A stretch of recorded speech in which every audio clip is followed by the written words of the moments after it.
Viewers, thank you for support and giving subscribing everyday. आप लोग share कर रहे हैं तो जिससे मेरे सब्सक्राइबर भी बढ़ रहे हैं। For thank you so much for giving a huge support. Now आपको पता है कि मैंने डेमोक्रेसी में आपको फीचर्स और उसके डीमेरिट आपको एक्सप्लेन किया था। Now I am going to explain you the next part of that and that is also related to the chapter democracy and the section is 2।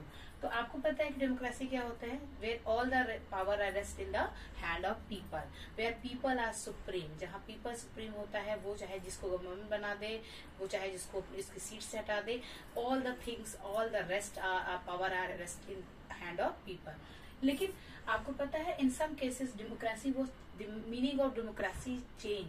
कई जगह पे क्या हुआ, डेमोक्रेसी का मीनिंग ही चेंज हो गया by the decision of some elected person, है ना। कुछ जगह पे जो इलेक्टेड लीडर ने ही अपने आप को जो है या तो बहुत हाई बना लिया या तो फिर उसने जो कुछ अपनी पावर को शेयर अप करके अपने आप को वीक बना लिया। तो now I am going to define you about the conclusion about the decision which were taken by the elected leader, कि वो उन्होंने क्या किया और क्या उसका। तो firstly I am going to discuss you about the case of Pakistan.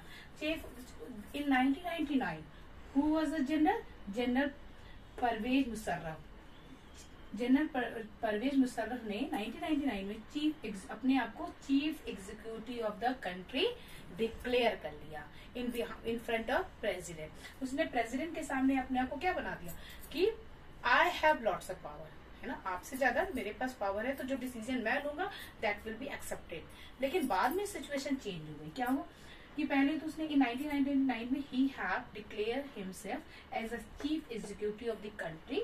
फिर he have passed all the work of civilian यानी कैबिनेट, कि उसने कहा कि जो भी सिविल का कैबिनेट है दैट विल बी सुपरवाइज, मतलब ये किसके, नेशनल काउंसिल के द्वारा, नेशनल जो गार्ड है ना, फॉर एग्जाम्पल मिलिट्री, उनके द्वारा ये सुपरवाइज होगा। मतलब देश में अगर कुछ चलेगा तो जो मिलिट्री का हेड है ना, उनके देश की जो मिलिट्री का हेड है उनके द्वारा ये चीज हैंडल होगा। ऑल द पावर जो है उन्होंने क्या किया, all the power was hands in the military officer, है ना। सारी पावर उन्होंने किसको दे दी, मिलिट्री को दे दी, कि मिलिट्री देश चलाता है, मिलिट्री देश की रक्षा करता है, तो हम लोग सिर्फ रूल्स रेगुलेशन बनाएंगे but the final decision will taken by the military. वहां पे क्या होता है, वहां सरकार नहीं है, वहां पे जो सरकार चलती है that is running with the help of military power. उन्होंने जो है मिलिट्री को मेन पावर दे दिया। क्यों? क्योंकि उन्होंने अपने आप को यहाँ तक कि इवन जब परवेज मुशर्रफ को भी कोई डिसीजन लेना होता था, firstly he have to discuss with the military power, military लोगों से वो डिस्कस करता था।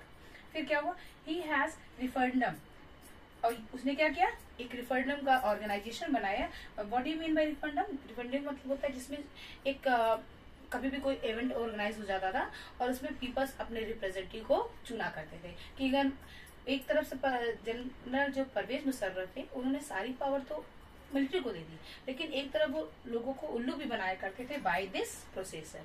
वो एक कहते थे अगर आपको गवर्नमेंट नहीं पसंद है तो I am organising occasion where you can select your representative, ठीक है।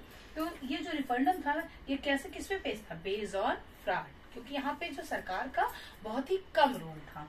एंड आफ्टर दैट जब यहाँ पे सरकार का कोई रोल नहीं है, when all the powers are just on the hand of military, जब सिविलियन जो है वो भी जो है मिलिट्री के सजेशन से चलेगा, तो इस तरह से क्या हुआ, वहां पे जो rules of democracy became failure. Democratic जो रूल्स है वो आप दिखाते तो थे कि ये डेमोक्रेसी कंट्री है, लेकिन जो एक मेन मोटिव होता है, जो फीचर्स होता है, वो वहां चल नहीं पाता था। तो it became the failure of democracy rule.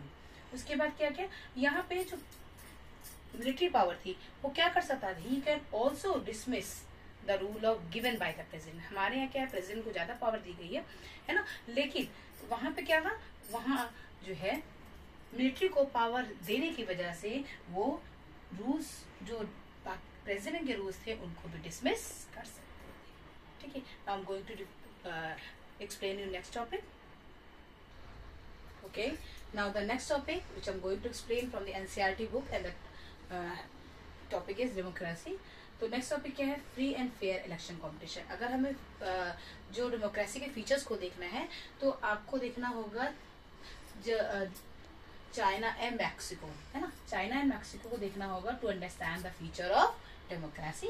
तो in case of China what was happen, parliament जिसको कहा जाता था कांगो इन चाइना वर्ड, और जिसमें रैनिम डालबियो दुहाई who was a national people Congress का पार्टी का एक पीपल था, है ना, और जिसका काम क्या था, ही इलेक्ट द प्रेसिडेंट, है ना।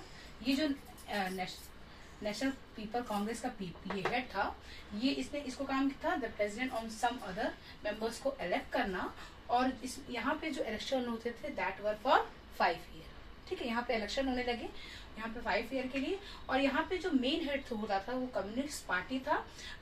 उसमें अगर किसी को गवर्नमेंट बनानी होती थी या किसी को इलेक्शन लेना होता था तो उसको पहले जो है कम्युनिस्ट पार्टी के हेड से परमिशन लेनी होती थी, और कम्युनिस्ट पार्टी के द्वारा ही वो चूज किया जाता था, ठीक है। Next the case of Mexico in 1930। इसमें क्या हुआ, यहाँ पे जो इलेक्शन होते थे, मतलब यहाँ इलेक्शन यानी वोट की वैल्यू समझी जाने लगी। तो यहाँ पे इलेक्शन 6 ईयर में होते थे। जो द प्रेसिडेंट होता था वो भी PRIs के द्वारा इलेक्ट होता था, ठीक है। और यहाँ पे कोई भी मिलिट्री पावर नहीं था, कोई भी डिक्टेटर्स का रूल नहीं था। यहाँ पे 2000 तक, मतलब 2000 तक जो इलेक्शन जो है PRI ने जीत लिया। PRI का फुल फॉर्म क्या होता है, आई को देखेंगे तो पहले इंस्टीट्यूशन ऑफ रिवोल्यूशनरी पार्टी। यहाँ पे जो इंस्टीट्यूशन ऑफ रिवोल्यूशनरी पार्टी था वो मेन पावरफुल हो गया, और वो कोई भी मीन को अप्लाई कर सकता था फॉर विनिंग द इलेक्शन, ठीक है। यहाँ प्रेसिडेंट का इलेक्शन जो है PRI करता था, और वो इलेक्शन को जीतने के लिए कोई भी मीन को एक्सेप्ट कर सकता था, ठीक है। केस ऑफ चाइना आपको समझ में आ गया होगा। यहाँ पे पार्लियामेंट जो है एक प्रकार से आप कह सकते हो कि चाइना में जो पावर है वो कम्युनिस्ट पार्टी के हाथ में थी, वही इलेक्शन कर सकता था, और इलेक्शन में जो रिप्रेजेंटेटिव है उसको उसकी जो है परमिशन लेना जरूरी होता था। और यहाँ पे इलेक्शन 5 ईयर के लिए होता था, और नेशनल पीपल कांग्रेस का जो हेड होता था वो वहाँ के प्रेसिडेंट और सब इलेक्ट मेंबर को चुनता था, ठीक।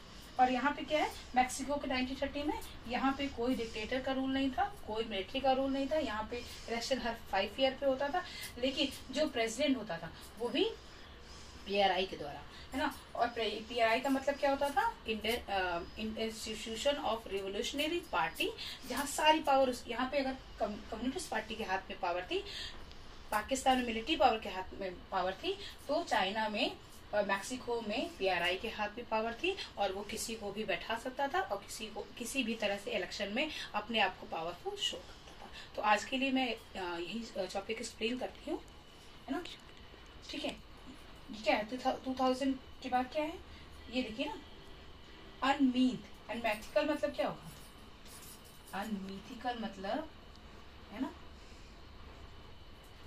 अनमीथिकल मतलब कोई भी गलत मीन ये एक्सेप्ट कर सकता, कोई भी अनफेयर, आप इसको कह सकते हो अनफेयर, ठीक, अनफेयर तरीके भी एक्सेप्ट कर सकता था फॉर विनिंग द पार्टी, ठीक।